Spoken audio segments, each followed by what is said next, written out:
ভাইরা, আমি অনুরোধ করতে চাই, এই বাংলাদেশ যে বাংলাদেশ আমরা পেয়েছি, শত শত নয় হাজার হাজার শহীদের রক্ত ভেদার পথ ধরে যে বাংলাদেশ আমরা পেয়েছি, যে ফ্যাসিস্ট মুক্ত বাংলাদেশ আমরা পেয়েছি, এই দেশটাকে নিয়ে কেউ আবার জঘন্য ষড়যন্ত্রমূলক রাজনীতি করে আবার কোন ফ্যাসিস্ট সরকারের আবির্ভাব ঘটুক, আবার কোন ফ্যাসিস্ট রাজনীতির আবির্ভাব ঘটুক, এটা বাংলাদেশের মানুষ আর মানবে না, মানবে না, মানবে না। ঠিক ভাইরা, আমি সকল দল মত সকল সবার ঊর্ধ্বে উঠে বাংলাদেশকে গড়বার জন্য, ফ্যাসিস্ট সরকারের সেই জুলুম নির্যাতন মুক্ত সুন্দর সোনালী বাংলাদেশ গড়বার জন্য নতুন পরিকল্পনা নিয়ে সকলে মিলে ঐক্যবদ্ধভাবে বাংলাদেশকে গড়বার দৃঢ় প্রত্যয় নিয়ে শপথ গ্রহণ করতে হবে। যে কিনা ভাইরা, এই 2024 সালের আন্দোলনে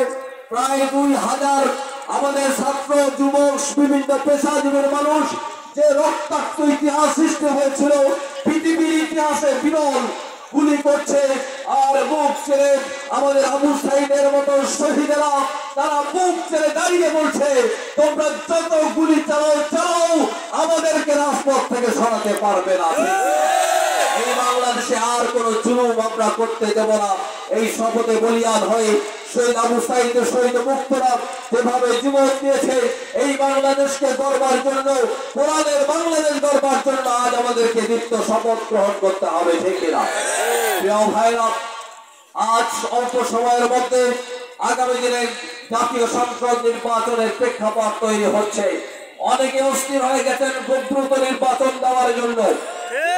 সরকারের পতনের মধ্য দিয়ে আরেকজন ফ্যাসিস্ট সরকারের প্রতিষ্ঠার কল্পনা আমরা করতে পারি না। ঠিক কিনা ঘরে ঘরে নির্বাচন করলেন।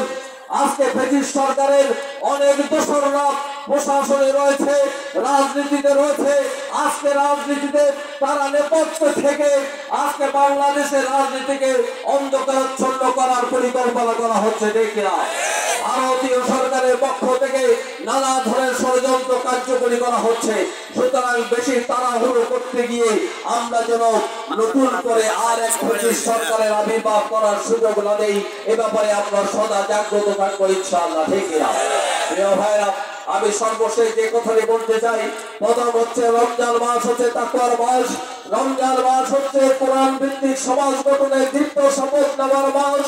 রমজান মাস হচ্ছে নিজেকে জান্নাতের জন্য তৈরি করবার মাস। রমজান মাস হচ্ছে জীবনের সকল ক্ষেত্র থেকে শয়তানের আদর্শকে প্রত্যাখ্যান করবার মাস। ঠিক কিনা রাজনীতিতে জামাত ইসলামী কিংবা ইসলামী দল ক্ষমতায় বসলো আর আমি জান্নাতের উপযুক্ত হতে পারলাম না, এটা আমাদের জন্য সফলতা নয়।